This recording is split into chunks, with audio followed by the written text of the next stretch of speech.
me he hecho algunas preguntas y las voy a compartir con ustedes. ¿Qué está pasando en el día de hoy con la iglesia de Jesucristo? Con los miembros de la iglesia de Dios. ¿Qué está pasando? Porque antes a la iglesia, a los miembros de la iglesia se le llamaban cristianos, porque veían a pequeños cristos. Pero en el día de hoy, hermanos, la gente no puede reconocer si somos cristianos o no. ¿Qué está pasando con nosotros, los que nos llamamos cristianos, evangélicos, convertidos a Cristo, nuevos convertidos o nacidos de nuevo, el pueblo de Dios? ¿Qué ha estado pasando? ¿Por qué la gente hoy en día ya no confía en nosotros? ¿Por qué se ha perdido la credibilidad en nosotros? ¿Qué ha pasado con nuestro ejemplo? ¿Qué está pasando con nosotros? ¿Por qué no nos parecemos a Cristo? ¿Qué podemos hacer para marcar la diferencia? Bueno, todo esto tiene respuesta en la Biblia. La palabra de Dios, hermanos, nos dice lo que tenemos que hacer. Y probablemente usted sabe, yo sé lo que debemos hacer. Pero ¿qué ha pasado? Que no lo estamos cumpliendo. Estamos viviendo como bien nos parece. Estamos viviendo, hermano, haciendo lo que se nos pega en gana y no como Dios nos ha exhortado, no como Dios nos ha dicho en su palabra. ¿Qué ha pasado, iglesia? ¿Qué ha pasado? Ahora la iglesia, hermano, se ha transformado en cosas del mundo. Los miembros de la iglesia están andando como si fueran mundanos. Y cada una de estas cosas me llevan de manera particular a preocupación. Y he estado exhortando y hablando a mi iglesia. Y he querido también venir a hablar y exhortar con la palabra de Dios. Justamente con lo que Pablo decía de que usted y yo debemos ser luminares en este mundo perdido. Este mundo, hermano, está perdido y necesitan lumbreras, necesitan focos, necesitan luz para poder llegar a Cristo. Y usted y yo somos los que debemos hacer este trabajo. Me impacta, me impresiona el testimonio de un hombre que su conversión vino porque vio a 3 mujeres hablando. Y cuando escuchaba este hombre a estas 3 mujeres, este hombre se interesó en su conversación y ellas hablaban sobre su conversión a Cristo, sobre cómo Dios escuchaba sus oraciones, sobre la paz que ellas tienen después de haber recibido al Señor. Y este hombre no podía creer esto. Este hombre entonces comenzó a acercarse más y más. Y estas mujeres ni notaron, tan embelesadas que estaban de hablar de su Señor, no notaron que este hombre estaba juntamente con ella. Este hombre, cuando escuchó a estas mujeres, tomó una decisión y dijo: mi vida tiene que cambiar. De ahora en adelante mi vida tiene que cambiar y yo quiero lo que estas mujeres tienen. Y esas mujeres tenían a Cristo. Ese hombre es Juan o John Bunyan, el que luego escribió El progreso del peregrino. Nadie conoce el nombre de esas 3 mujeres, pero el impacto, la luz que brillaba de ellas en medio de una generación perversa y perdida, impactó la vida de este hombre. Mis hermanos, me gustaría que me acompañaran a Filipenses capítulo 2, versículos 12 al 18. Pero antes le pido por favor que oremos al Señor. Señor amado, te damos muchas gracias. Alabamos tu nombre, Señor. Te damos gracias porque eres bueno. Te damos gracias, Señor, porque eres digno de toda alabanza, de todo honor, de toda gloria, de toda honra. Gracias, Señor, por ser tan bueno con nosotros. Te pedimos, Señor, en este momento, por favor, que bendiga tu palabra. Y por favor te pido que podamos entenderla y podamos también, Señor, ponerla en práctica. Ayúdanos, Señor, ayúdanos a escuchar tus consejos. Ayúdanos, Señor, a parecernos cada día más a ti. Gracias, Señor. Te lo pedimos en el nombre de Cristo Jesús. Amén y amén. Filipenses capítulo 2, versículos 12 al 18 dice: por tanto, amados míos, como siempre habéis obedecido, no como en mi presencia solamente, sino mucho más ahora en mi ausencia, ocupaos en vuestra salvación con temor y temblor.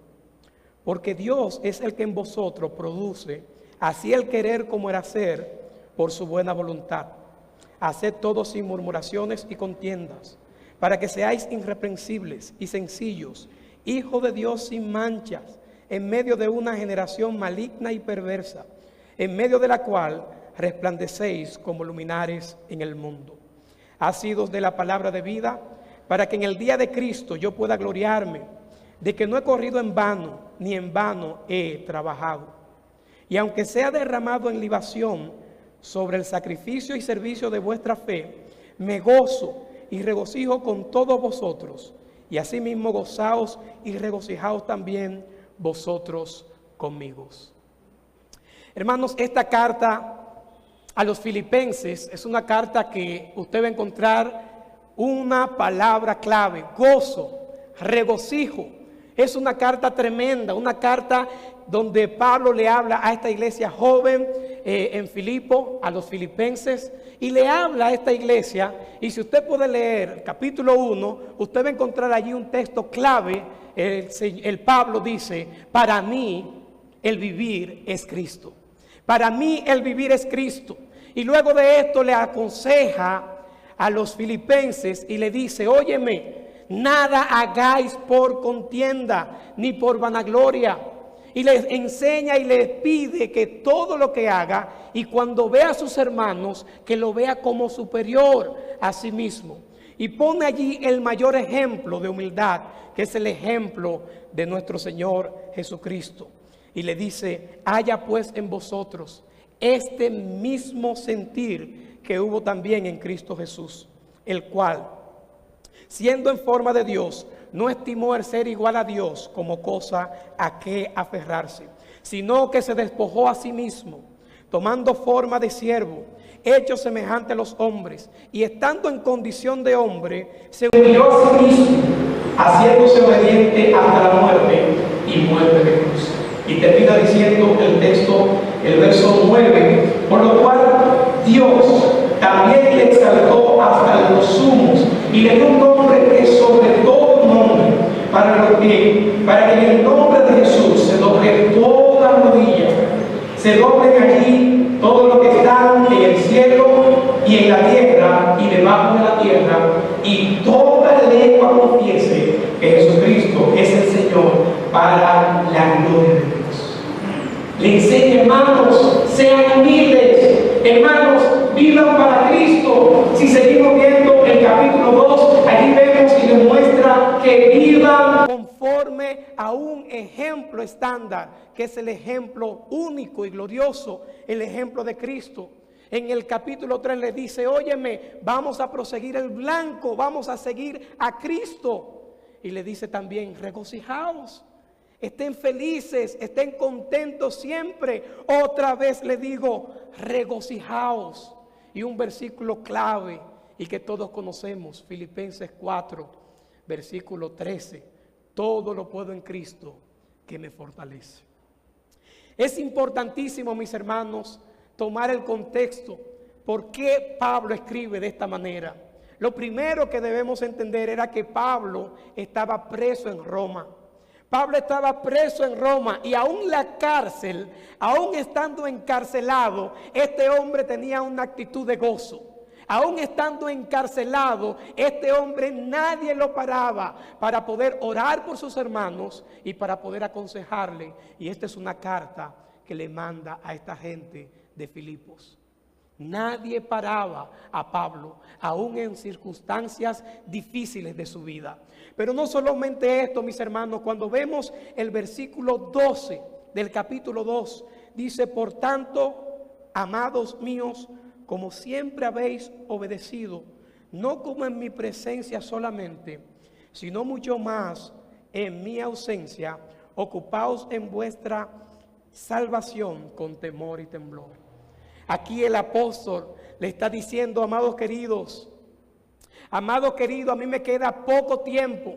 Ya yo no estoy junto a ustedes. Ustedes han sido hombres y mujeres obedientes, pero ya yo no estoy con ustedes. Sigan siendo obedientes. Pero el sentido por lo cual él está diciendo es porque él pensaba que tenía poco tiempo. Probablemente él pensaba que lo iban a ejecutar, lo iban a matar ya aquí estando preso en Roma. Y le da sus últimos consejos a esta iglesia joven. Y le dice: hermanos, obedezcan como ustedes obedecieron en mi presencia. Mira, hermanos, es muy común ver que cuando un pastor sale o algún líder importante de una iglesia, y si la iglesia lo sabe, la asistencia baja. Si ese domingo el pastor no está, la asistencia ese domingo es un poquito menor, porque el pastor no está.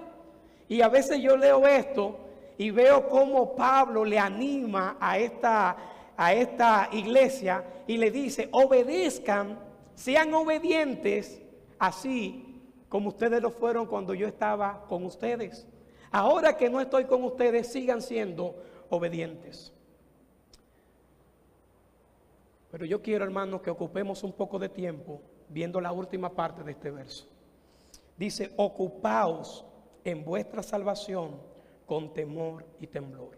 Es impresionante el ver, hermanos, cuántos debates han salido de este versículo. Es impresionante ver al mundo cristiano dividido entre los que creen que la salvación se pierde y los que creen que la salvación no se pierde. Y uno de los textos muy utilizados por los que creen que la salvación se pierde es este. Y animan diciendo: ocúpate de tu salvación con temor y temblor. Y yo me hago la pregunta: ¿por qué?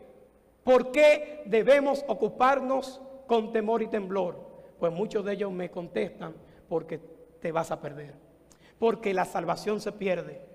Y déjame decirte, mis hermanos, queriendo aclarar un poquito sobre esto,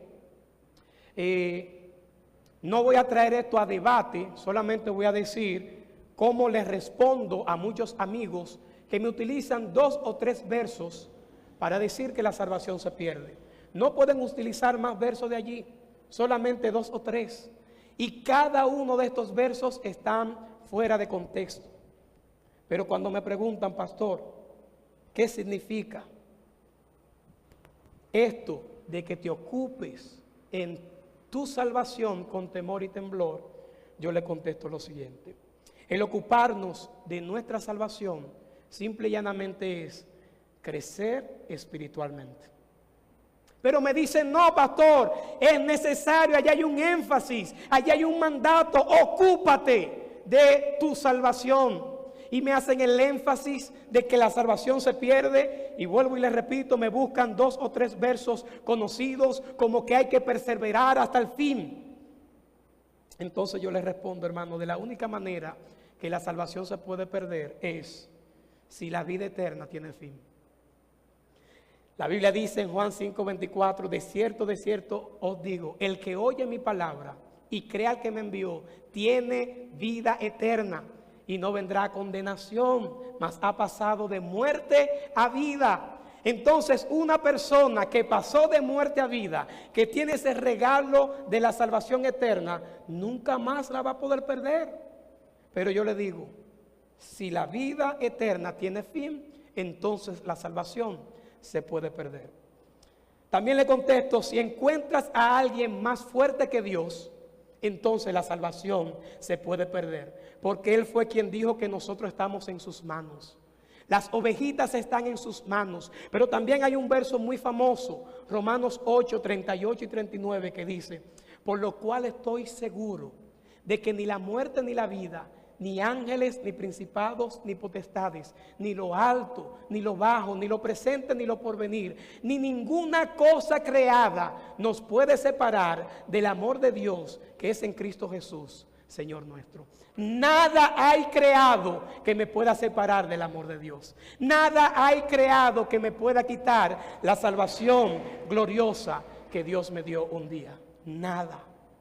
En tercer lugar le contesto: si podemos nacer de nuevo, entonces la salvación puede perderse. Nosotros nacimos una sola vez físicamente, no podemos nacer de nuevo. Y espiritualmente nacemos una sola vez, no podemos nacer de nuevo. Pero si el Espíritu Santo se cansara y renunciara a ti entonces la salvación se perdería. Pero también si el Señor Jesús se cansara de responder nuestras oraciones, la salvación se pierde. Si Dios rompiera sus promesas, como en Tito 1:2 que dice, en la esperanza de la vida eterna, la cual Dios, que no miente, prometió desde antes del principio de los siglos. Si Dios rompe su promesa, entonces la salvación puede perderse. Si Dios pudiera dejarte de amar, entonces la salvación puede perderse. Pero Dios nos amó de una manera tan increíble, tan hermosa, tan única, que las Escrituras nos dicen, porque de tal manera amó Dios al mundo, que ha dado a su Hijo unigénito, para que todo aquel que en Él cree no se pierda, mas tenga vida eterna. Mas Dios muestra su amor para con nosotros, en que siendo aún pecadores, Cristo murió por nosotros. Son algunas de las respuestas que yo le doy a mis amigos que me dicen que la salvación se pierde. Entonces, pastor, ¿qué significa el ocuparnos de nuestra salvación? Como Pablo dice, ocupaos en vuestra salvación con temor y temblor. Aquí hay una palabra clave y es la palabra ocuparnos. Ocuparnos, la palabra en griego katergasete, significa trabajar hasta el final, hasta completar lo comenzado, hasta la perfección. Así que Dios un día te salvó, Dios un día me regaló la salvación por su gracia, como dicen las Escrituras, pero de ahí en adelante entonces yo tengo que trabajar en mi vida espiritual. De ahí en adelante yo tengo que crecer espiritualmente. De ahí en adelante yo tengo que esforzarme para poder conocer más a mi Salvador. De ahí en adelante yo tengo que continuar día tras día. ¿Y qué ha pasado con nosotros, mis hermanos? Yo creo y veo que muchos creyentes se han conformado con que son salvos. Y como son salvos, no necesito hacer más nada. Ya yo voy para el cielo, tengo el cielo para mí y no necesito más nada. Déjame decirte, hermano, eso es incorrecto. Eso es incorrecto. Nosotros debemos crecer cada día. Pablo dice, ocupaos de vuestra salvación con temor y temblor. Y es interesante el poder ver y saber que esta salvación y este trabajo que tú tienes que hacer, no lo puede hacer nadie por ti. A veces nosotros estamos enojados en la iglesia porque nadie me visita. A veces estamos enojados en la iglesia porque nadie me ayuda o nadie está atento a mí. Pero déjame decirte, la uno es individual. Y en segundo lugar, es tu trabajo el ocuparte de ella. Nadie más se puede ocupar de tu propia salvación. El pastor no lo puede hacer. Los líderes de la iglesia no lo pueden hacer. Los diáconos no lo pueden hacer. El líder de jóvenes no lo puede hacer. Nadie, tu familia, tus vecinos, solamente tú tienes que ocuparte en tu propia salvación. Hermanos queridos, es necesario que nosotros entendamos esto. Y hemos estado perdiendo tanto tiempo en ver al hermano, en observar al pastor, en ocupar mi tiempo en otros, en el mundo, en los amigos, en todo, y nos hemos descuidado en nuestra propia salvación. Hermanos, ocúpate de tu salvación. Ocúpate de tu salvación para crecer, para honrar a Dios, para darle la gloria y la honra a nuestro Señor y Salvador Jesucristo. Pero termina el verso diciendo, ocúpate en vuestra salvación con temor y temblor. Y es interesante el poder ver esto de temor y temblor, porque la vida no es color de rosa. A veces nos convertimos a Cristo y pensamos que todo va a cambiar. Y pensamos que Dios va a contestar todas nuestras oraciones. Y pensamos que nos va a ir bien. Y eso es lo que pensamos cuando no somos creyentes. Pero cuando recibimos a Cristo como Señor y Salvador y comenzamos a andar en la vida cristiana, nos damos cuenta que esta vida está llena de pruebas. Está llena de dolor, está llena de enfermedades, de tragedias, de accidentes, de pérdidas, de tentaciones, de pecado, de maldad. Está llena de corrupción, está llena de muerte. Qué triste, pero es la realidad. Y por esta razón, en este viaje, en este andar de nuestra vida cristiana, usted y yo necesitamos entender que debemos ocuparnos en nuestra propia salvación con temor y temblor. ¿Por qué? Debemos temer y temblar debido a las pruebas que van a llegar a nuestras vidas. Estas pruebas, hermanos, que muchas veces van a venir como el huracán Irma o posiblemente como María, y cuando estas pruebas llegan a nuestras vidas con vientos muy fuertes, con lluvias poderosas, con truenos, relámpagos y todo lo demás, probablemente no soportemos la prueba. Y por esta razón, mis hermanos, nosotros debemos estar creciendo todos los días de nuestra vida y debemos hacerlo con temor y temblor. Pero debemos también, hermanos, temer y temblar porque tenemos a un Dios santo, a un Dios puro, a un Dios que nos exige que andemos correctamente, y es necesario que usted y yo le agrademos a Él. Es necesario que usted y yo andemos correctamente para alabar, glorificar y honrar su nombre. Nuestra propia vida tiene que ser una ofrenda a nuestro Dios. Es necesario que lo hagamos con temor y temblor. Es necesario, mis hermanos, que andemos creciendo espiritualmente, ocupándonos de nuestra salvación con temor y temblor, porque un día usted y yo nos vamos a ver delante de Cristo. Y ese día no vamos a tener más oportunidades para confesar pecado. Ese día no vamos a tener más oportunidades para cambiar, para darle todo al Señor, para servirle con gozo. No vamos a tener oportunidad más para eso. Y ese día, hermano, va a llegar. Y ese día usted y yo vamos a tener que dar cuentas al Señor.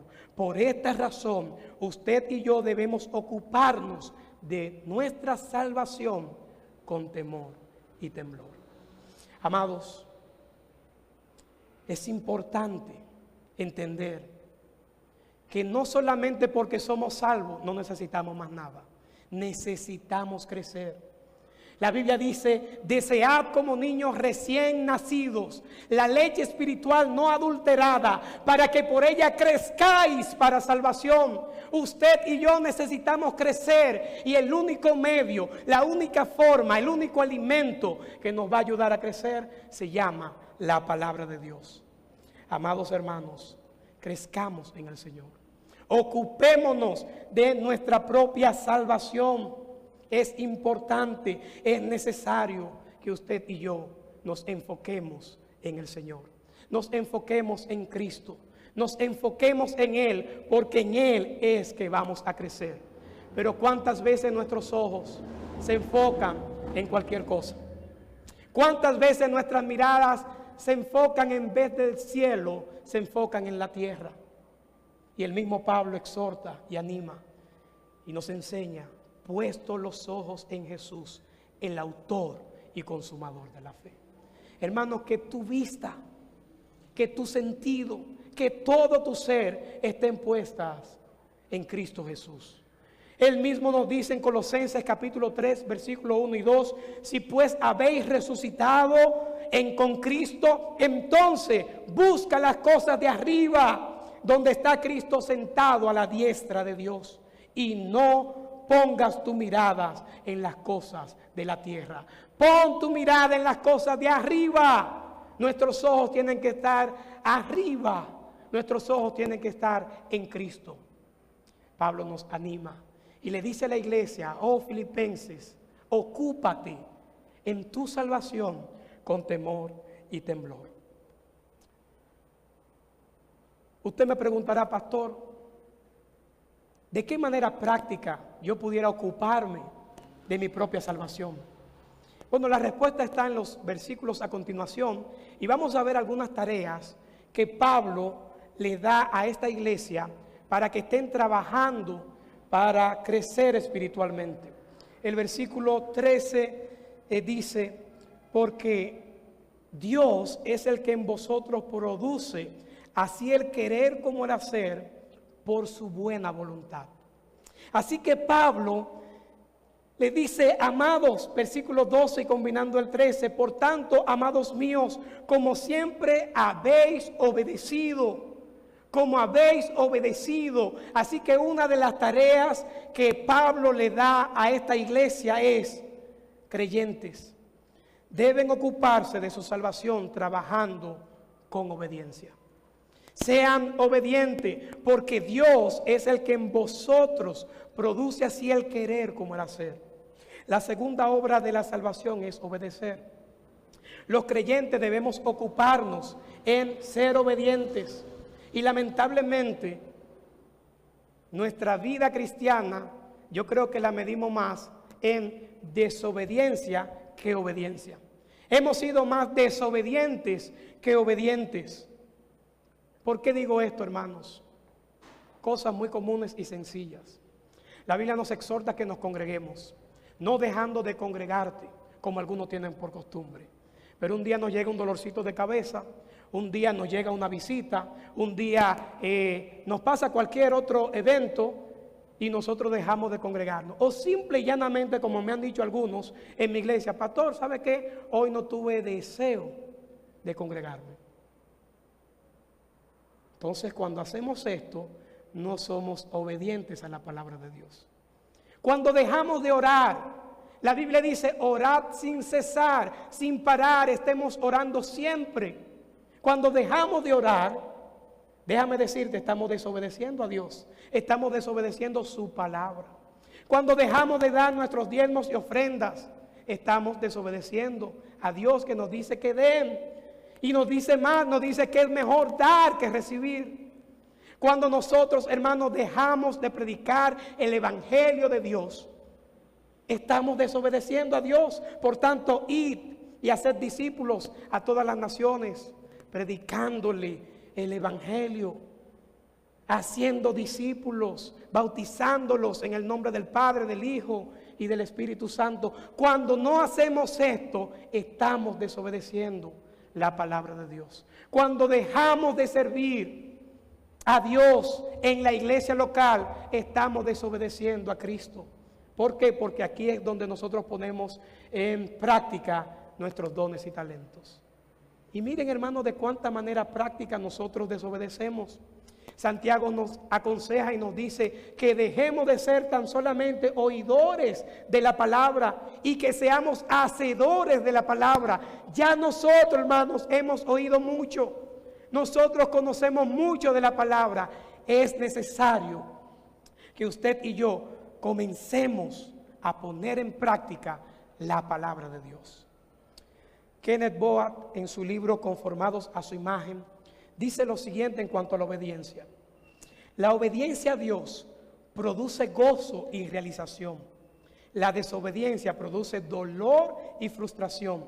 Hay más dolor en la desobediencia que en la fidelidad. Todo lo que Dios nos pide es para nuestro propio bien. Todo lo que nos pide que evitemos es dañino. Excelente. Y muchas veces nosotros cuestionamos a Dios o simple y llanamente le damos la espalda a lo que Dios ya ha dicho en su palabra. Pablo aconseja, hermanos queridos, es necesario que usted se ocupe de tu propia salvación, trabajando con ser hombres y mujeres obedientes. Necesitamos ser hombres y mujeres obedientes. Pero hay una segunda tarea. Filipenses capítulo 2, versículo 4. Dice el versículo, haced todo sin murmuraciones y contiendas. Un versículo cortito, pero yo diría que es un verso muy poderoso. Un versículo que nos mueve. ¿Saben por qué, hermanos? Porque yo creo que todas las iglesias han sido afectadas con la murmuración. La murmuración es algo que nos gusta, es algo que nos llama la atención, es algo que el ser humano quiere hacer. Si se fijan, hermanos, en las redes sociales, ¿cuáles son las noticias que tienen más vistas? Las noticias terribles. Y todo el mundo quiere correr la voz de eso. Mas sin embargo, si algo bueno pasó en tu casa, en tu pueblo, en tu país, nadie quiere anunciar eso. Eso no vende. Eso no es noticia. La gente solamente quiere correr el rumor, el chisme, la contienda, la murmuración de esas noticias extravagantes. Y ¿saben qué, mis hermanos? La iglesia está afectada con la murmuración. Pablo le dice a los filipenses: hermanos queridos, ocúpate de tu salvación con temor y temblor y sed obediente, pero cuidado con la murmuración, porque la murmuración es peligrosa. Y por eso él exhorta y le dice: trabaja, todo lo que tú hagas, hazlo sin murmuración ni contienda. Si usted puede notar, hermano, dice: haced todo, no algunas cosas, haced todo sin murmuración. Y qué tan común, hermano, es cuando el pastor habla de hacer una campaña, de hacer una actividad especial, de hacer esto y lo otro, y un grupo siempre está trabajando, pero hay otro que también está trabajando en comenzar a ver las cosas que están mal. Y dice: mira, eso debió haberse sido así. Eso lo tuvimos que haber hecho de esta manera. Son expertos. Todo el que está sentado en la grada es experto. Pero yo le animo a aquellas personas que siempre tienen una opinión a que se unan al equipo de Dios. Únete, trabaja, haz las cosas y para la murmuración. Para de hablar. Y si a alguien tú tienes que hablarle, ve directamente donde esa persona. La palabra murmurar es la palabra gogumson, gogumon, es una M. Y esta palabra lo que quiere decir es rezongar, murmurar, refunfuñar y quejarse. Así que cuando tú ves a alguien murmurando, casi siempre, por no decir siempre, esta persona lo que se está es quejando de alguien o de algo. Está quejando, quejas. Y me recuerda al pueblo de Israel, cuando por la obra de Dios, Moisés les sacó y estuvieron en el desierto. Esta gente comenzaron a quejarse. Y Moisés, tú ahora me has traído aquí, nos ha traído a todo el pueblo para morir de hambre, cuando allí teníamos seguro carnes, teníamos ajos, había cebolla, había de todo. Y aquí solamente un pancito liviano. ¿Saben cuál era, verdad? El maná. Y ellos decían: ¿sabe qué? Yo no quiero maná. Quejas, mis hermanos, un pan provisto por Dios. Y quejas. Luego le dijeron: ¿sabe qué, Moisés? Ahora nosotros queremos carne. Es carne que queremos. Estamos cansados de este pan tan liviano. Y Dios, hermano, le dio carne, que muchos de ellos murieron. De la llenura, de la hartura, como decimos nosotros, que se dieron, murieron de carne. ¿Saben por qué le digo esto, mis hermanos? Y pudiéramos ver todo el ejemplo del pueblo de Israel. Porque la murmuración trae consecuencias. La murmuración trae consecuencias a nuestras vidas. Yo enseñaba a mis hermanos en la iglesia y le decían: ¿saben que la murmuración viene del mismo diablo? De hecho, una palabra que pudiéramos utilizar es la palabra chisme. Y no hay nadie más chismoso que el diablo. De hecho, la palabra diablo, la palabra diablo, es la palabra chisme. Porque el diablo vive acusando, vive chismeando. El diablo vive murmurando. Y muchas veces nosotros hacemos el trabajo del diablo aquí en la tierra. Murmuración. Hermanos queridos, Pablo exhorta para que nos ocupemos de nuestra propia salvación, siendo obedientes, pero también dejando a un lado la murmuración, porque la murmuración en sí trae contiendas. La murmuración es tan peligrosa que usted y yo debemos entender que la murmuración siempre hiere. La murmuración se opone a la voluntad de Dios. La murmuración dice: mírame, yo estoy bien y ustedes están mal. La murmuración, hermanos, siempre destroza. La murmuración divide. La murmuración confunde a todos. La murmuración es peligrosa. Que el Señor mismo nos ayude a cuidar nuestra lengua. Santiago dice que es tan peligrosa. Santiago habla que es tan peligrosa que es peor que un fuego que se enciende en un bosque, que es comparada con un timón de un barco que puede manejar esa nave tan grande. Hermanos, necesitamos cuidarnos de la murmuración. Y si usted lo quiere más claro, la murmuración es pecado. Pablo le dice, iglesia, ocúpate de tu propia salvación. En vez de tú estar mirando, hablando, perdiendo el tiempo, hablando cosas que no tienen que ver, ocúpate de tu propia salvación, ocúpate de tu crecimiento espiritual. Y entonces, cuando tú estés enfocado en crecer, tú vas a ver que en vez de tú hablar, tú vas a dar. Hermanos queridos, paremos la lengua. Esta lengua es peligrosa. Pero yo también diría, hermanos, paremos nuestros oídos. Porque muchas veces nosotros no somos los murmuradores, pero escuchamos a quien murmura y nos hacemos cómplices. La Biblia dice que si tú ves a un hermano que pecó contra ti, ve donde él, estando usted y él solo. No tiene que ir donde el hermano, porque ahora hemos evangelizado la murmuración. Ahora la hemos convertido. Y vamos entonces donde el hermano, muy preocupado, a hablar del otro hermano. Y le decimos, ¿sabes qué, hermano? Esto no es chisme. Ya ahí comienza el peligro. Esto no es murmuración. Ya ahí comienza el peligro. Y le decimos, pero estoy preocupado por el hermano fulano.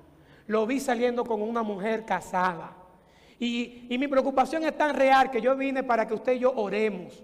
Y mantén esto en secreto. Pero ese hermano fue donde el hermano que es la bocina de la iglesia. Donde aquel hermano que por lo menos 10 más se van a enterar. Y así, hermanos, media iglesia sabe lo que pasó con el hermano, que tal vez le estaba dando la bola a una persona. Simple y llanamente la llevó a un lugar. Hermanos queridos, paremos esta práctica. Pablo, hermano, en su preocupación, sabiendo que probablemente ya él iba a morir encarcelado allí, estando a punto de ser muerto, Pablo aconseja a esta iglesia joven y le dice, hermanos, crezcan y ocúpense en su propia salvación, trabajando, siendo hombres y mujeres obedientes a Dios, trabajando sin murmuración. Pero hay una tercera tarea que Pablo le anima a esta iglesia, versículo 15, para que seáis irreprensibles y sencillos, hijos de Dios sin manchas, en medio de una generación maligna y perversa, en medio de la cual resplandecéis como luminares en el mundo. La tercera tarea que Pablo le da a esta iglesia es: trabajen para ser puros. Trabajen para ser santos. Trabajen para ser sin manchas. Utiliza aquí 3 palabras claves. Número 1, dice, para que seáis irreprensibles. La gran mayoría de nosotros conocemos el significado de esta palabra y muchos la utilizamos o ponemos el ejemplo de aquella taza que no tiene asa, que no tiene por dónde agarrar. Y es el sentido de esta palabra, que nadie tenga por dónde agarrarte, por dónde acusarte, por dónde decirte en las cosas que usted anda mal. Esa es la idea de esta palabra. La segunda palabra que aparece aquí es la palabra sencillos, para que seáis sencillos. Y déjame decirte, hermanos, cuánto de nosotros hemos sido afectados con ser muy, como decimos popularmente, que nos la damos mucho, que nos creemos la última Coca-Cola, y para no ofender la Pepsi, la última Pepsi del mundo, y para no ofender también la Cola Real también. Y nos pensamos, identifíquese con cualquiera de ellas, pero pensamos que somos el cristiano del barrio, somos el mejor, no necesitamos de nadie, no necesitamos consejo. Yo soy el bueno, yo soy el que ha sido salvado. No necesito de aquel hermanito o de aquel vecino que todavía no tiene a Cristo. No necesito eso. Y Pablo le dice, número 1, irreprensible, pero número 2, sencillo. No importa, hermano, el grado que usted pueda tener. No importa los años en Cristo que usted pueda tener. No importa el grado teológico que usted tenga. Usted y yo necesitamos y debemos y tenemos que ser sencillos. Pero hay una tercera palabra y es la palabra sin manchas. Hijo de Dios, sin manchas, en medio de una generación maligna y perversa. Pastor, pero ¿cómo sin mancha? Si cada uno de nosotros somos pecadores y vinimos a Cristo en pecado. Bueno, el día que tú viniste a Cristo con todos tus pecados, déjame decirte, Dios perdonó todos esos pecados y te hizo una nueva criatura. De modo que si alguno está en Cristo, nueva criatura es. Las cosas viejas pasaron y he aquí todas son hechas nuevas. Pero hay algo que usted y yo debemos tener precaución. Y es que en nuestro caminar no va a ser fácil. En nuestro andar, en nuestra vida de creyente, esto no va a ser fácil. Por eso Pablo le dice, usted, Filipenses, ustedes están en medio de una generación maligna y perversa. No va a ser fácil. Para andar correctamente, usted no la va a tener fácil. Y esto me llevó a recordar, mis hermanos, la época de Noé, donde Dios miró, y cuando miró, se disolucionó tanto que el Señor dijo, no, voy a acabar con todos estos seres humanos que yo creé, los voy a destruir. Pero dice la Biblia que alguien halló gracia, Noé. Y dice la Biblia que él era perfecto en sus generaciones. Así que en cada generación hay lumbreras que están brillando, que están mostrando a Cristo. Y usted y yo, Filipenses, usted y yo, Iglesia de Cristo, debemos ser esa lumbrera en este mundo perdido. Mis hermanos, no va a ser fácil. Les mencioné la generación de Noé, pero Pablo está mencionando aquí la generación de esta época.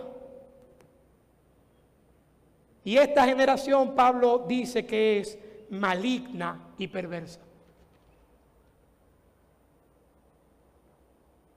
Kenneth Boat, el autor que le mencioné hace un momentito, escribe lo siguiente con respecto a esta generación. El ser humano se convirtió en pecadores por naturaleza y antitéticos al carácter de Dios. A la belleza la reemplazó la fealdad, a la santidad el pecado, a la amabilidad la crueldad, a la generosidad la codicia, al amor el odio, a la paz la violencia, a la seguridad el temor y al gozo la ira. La herencia adámica de muerte física y espiritual ha sido transmitida de generación en generación y nadie queda sin estar contaminado por el pecado. Nadie queda por estar contaminado del pecado. Generación perversa y maligna. Y yo te pregunto, iglesia en el día de hoy, ¿cómo usted ve esta generación?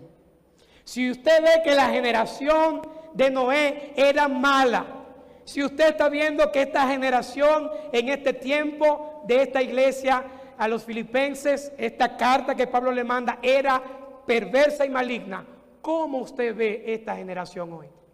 Hermanos, igual o peor, estamos contaminados de manera extrema por causa del pecado. Y la gente, como usted sabe, a lo malo le llama bueno y a lo bueno le llama malo. Y nosotros predicamos el evangelio y la gente no nos quiere escuchar. Y nosotros exhortamos, animamos a las personas y la gente quiere hacer lo que bien le parece. Pero mi pregunta es, iglesia, ¿qué estamos haciendo usted y yo en medio de esta generación perversa y maligna? El Señor nos anima, el Señor nos dice, el Señor nos llama y nos dice, porque escrito está, sed santos, porque yo soy santo. Y yo te pregunto, amado hermano, amada hermana, ¿estamos usted y yo en medio de esta generación maligna y perversa andando en santidad? La gente puede ver en nosotros a pequeños Cristo. La gente puede ver luz. Ellos están perdidos. Necesitan un faro. Necesitan una luz para saber dónde está el lugar seguro. Usted y yo estamos alumbrando con la luz de Cristo. ¿Qué está pasando con la iglesia de hoy? Es necesario, mis hermanos, que usted y yo alumbremos para que todo el mundo pueda conocer y pueda saber de Cristo. Mateo 5:14 dice, vosotros sois la luz del mundo. Una ciudad asentada sobre un monte no se puede esconder. Y muchas veces, hermanos, nosotros estamos escondidos cuando debemos brillar en medio de esta generación perversa y maligna. Hechos 13:47, porque así nos ha mandado el Señor, diciendo, te he puesto para luz de los gentiles, a fin de que seas para salvación hasta lo último de la tierra.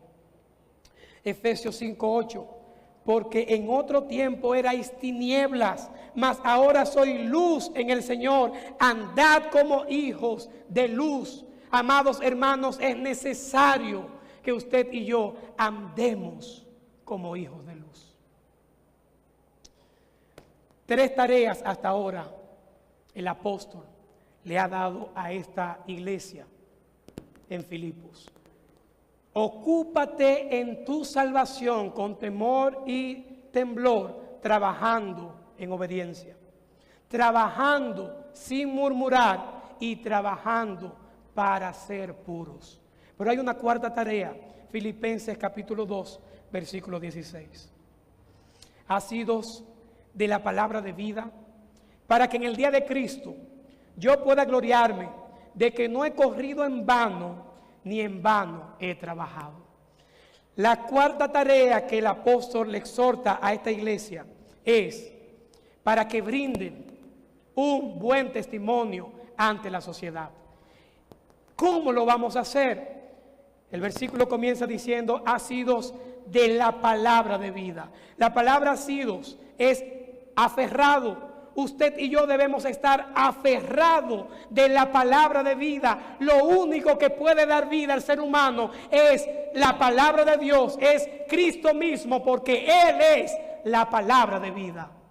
Amados hermanos, usted y yo debemos estar anclados, debemos estar amarrados, aferrados a la palabra de Dios.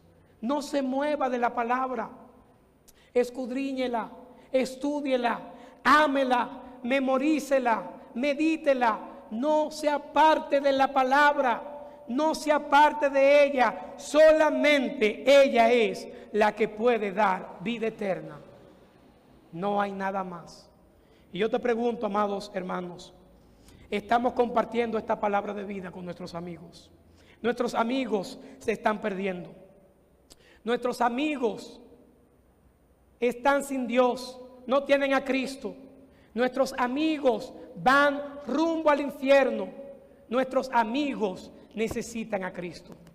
Usted y yo debemos estar aferrados de la palabra de vida, pero debemos también compartir esta palabra de vida. Compartamos la palabra de vida, mis hermanos, porque la Biblia misma es poderosa. Ella dice que es como una espada de 2 filos que penetra todo nuestro cuerpo para revelar todo lo malo que puede haber en mí y en ti. La palabra de Dios que more en abundancia en vuestros corazones. Que la palabra de Dios, hermano, crezca, more, viva en cada uno de nosotros. ¿Por qué razón? Bueno, 2 Timoteo capítulo 3, versículos 16 y 17 dice: toda la escritura es inspirada por Dios. Toda, no solamente una porción de la palabra, toda la palabra de Dios es inspirada por Dios. Y es útil para enseñar, es útil para redarguir, es útil para corregir, para instruir en justicia, a fin de que el hombre de Dios sea perfecto, enteramente preparado para toda buena obra.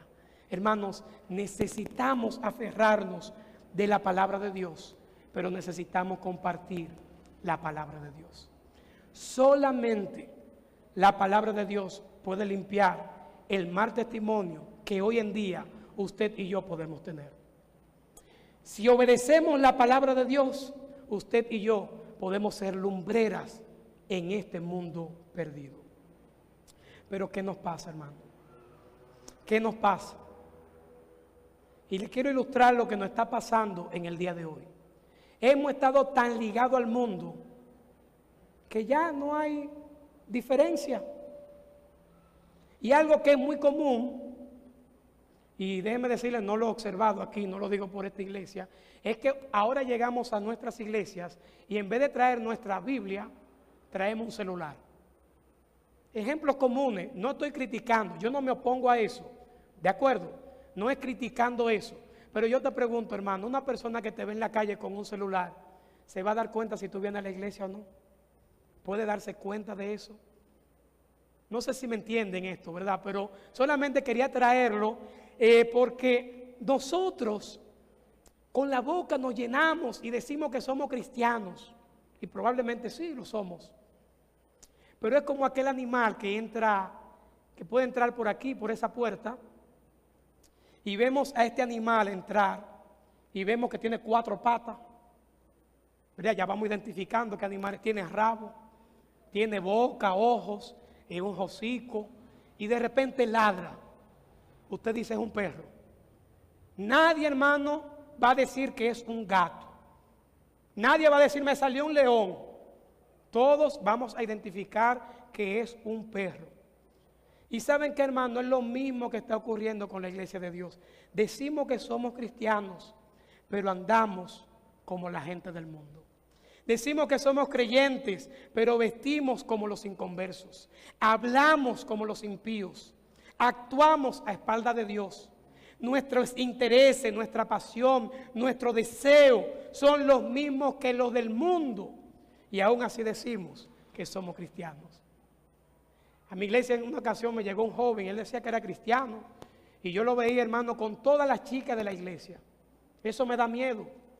Mucho miedo me daba, y coqueteando con la muchacha, y de repente yo lo enfrento y le digo, hermano, dime, tú eres cristiano, ¿cómo fue tu conversión? ¿Cuándo tú escuchaste la palabra? ¿Quién te predicó? Explícame tu experiencia. Y me dice, ¿sabe qué, pastor? Yo estoy aquí porque a mí me gusta esto. A mí me gusta, además me dicen que las muchachas de la iglesia son muchachas puras. En el mundo no hay nada bueno. El hombre, hermano, no andaba buscando a Cristo. El hombre andaba buscando una buena muchacha en la iglesia. Qué pena, qué lamentable. Y muchas veces nosotros estamos en la iglesia buscando cualquier otra cosa, llenar nuestra conciencia a cualquier otra cosa, pero no buscando a Cristo. Querida iglesia, es necesario que nosotros trabajemos en este cuarto punto para brindar un buen testimonio, porque la gente sabe quién es usted y sabe quién soy yo. En una ocasión yo le predicaba a una persona y mientras le predicaba me dice, ¿de qué iglesia usted es, pastor? Bueno, no era pastor en ese tiempo. Y me dice, yo soy de la iglesia fulano de tal. Y me dice, bueno, a esa iglesia yo no voy, porque ahí está fulanito, ese es un corrupto, ese hace esto, ese hace lo otro. Un miembro fiel de la iglesia, un santo en la iglesia. Y ese hombre comenzó a confesarme cosas que yo no pude decir absolutamente más nada de lo que yo estaba predicando. Hermanos queridos, necesitamos trabajar para brindar un buen testimonio en esta sociedad. Por último, versículos 17 y 18. Y aunque sea derramado en libación sobre el sacrificio y servicio de vuestra fe, me gozo y regocijo con todos vosotros. Y asimismo gozaos y regocijaos también vosotros conmigo. el último consejo, la última tarea que Pablo le da a esta iglesia es para que trabaje, se ocupe de su salvación, trabajando en seguir el ejemplo de hombres y mujeres fieles que sirvieron con mucho sacrificio. Y aquí está el ejemplo del mismo Pablo. Pablo le dice a esta iglesia, y aunque sea derramado en libación sobre el sacrificio y servicio de vuestra fe, me gozo y regocijo con todos vosotros, y asimismo gozaos y regocijaos también vosotros conmigo.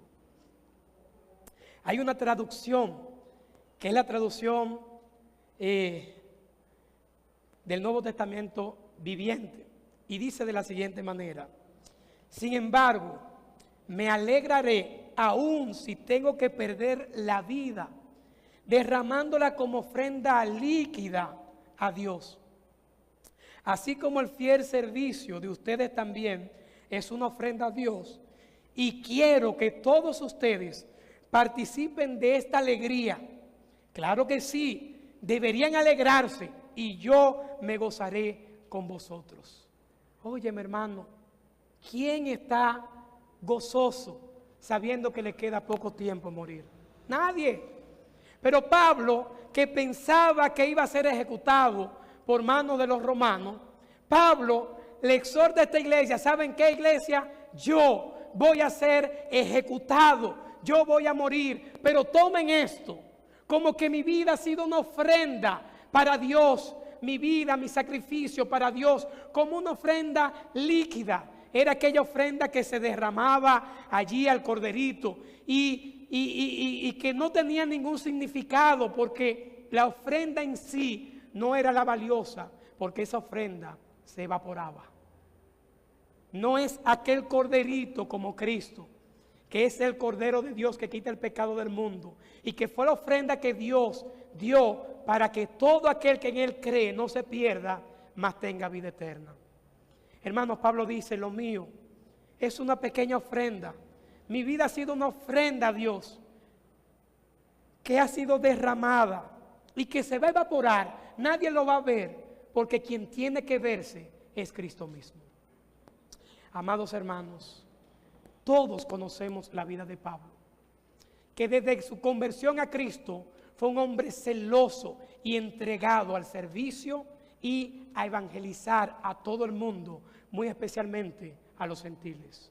Su vida completa fue trabajar para el Señor, su vida completa. Y él sufrió por servir al Señor, sufrió muertes, pedradas, sufrió latigazos, sufrió naufragio, sufrió tantas cosas, y ahora estando preso, él piensa que va a morir y está gozoso, y le pide a la iglesia: iglesia, gócense conmigo, gócense conmigo.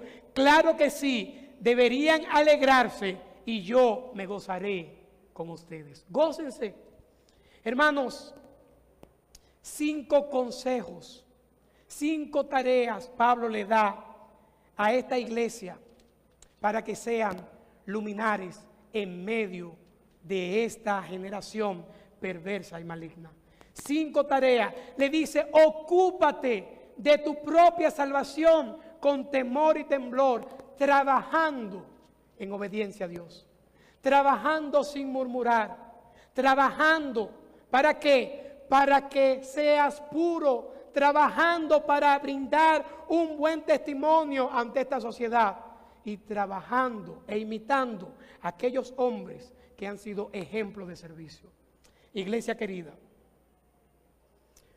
cada uno de nosotros debemos trabajar en estas cosas para ser luminares en este mundo perdido. Nuestro mundo, hermano, esta generación no tiene nada que envidiar a la generación de Noé. Esta generación no tiene nada que envidiar a la generación de esta iglesia, del tiempo de esta iglesia. Nada que envidiar. Nuestra generación es perversa, es maligna, está completamente perdida. No necesita absolutamente que envidiarle nada. Y todos nosotros hemos visto el caso de Emily. Y cómo este muchacho, quien la mató, Marlon, si mal no recuerdo, cómo este muchacho no aparentaba ser un malón, como a veces nosotros creamos un estereotipo: cabello largo, un arito, tiene tatuajes, tiene esto. Un muchacho bien recortado, un muchacho que se vestía normal, un muchacho intelectual. De hecho, me llegaron a decir que nos representó a la República Dominicana en una de las universidades de Estados Unidos.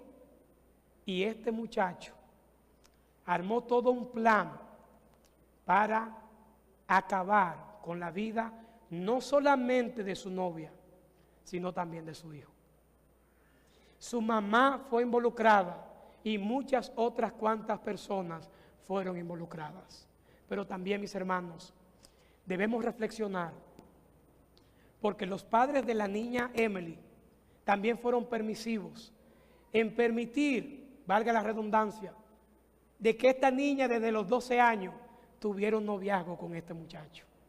Amados hermanos, amadas hermanas, iglesia, es necesario que nosotros como iglesia de Dios despertemos y entendamos que estamos en medio de una generación perversa y maligna, y la luz de Cristo tiene que ser reflejada, y esa luz es representada por ti, por usted y por mí. Y lamentablemente esa luz está apagada. Hermanos, mi deseo es que en la mañana de hoy usted haya sido retado, exhortado, que usted no se vaya de la misma manera. Y usted sabe en cuáles cosas usted está fallando o no. Usted sabe en cuáles cosas tu testimonio anda bien o anda mal. Es necesario que usted y yo hagamos la diferencia en el mundo. Leía un artículo en una ocasión sobre el diamante y el carbón. Y yo no sabía, me impresionó saber que ambos están compuestos de lo mismo. Tanto el diamante como el carbón mineral son carbón. Impresionante, ¿verdad? Pero uno de ellos, el diamante, es el mineral más duro que existe. Mas, sin embargo, el carbón es uno de los minerales más frágiles. Pero el carbón absorbe la luz. En vez de brillar, el carbón la absorbe y el diamante la refleja.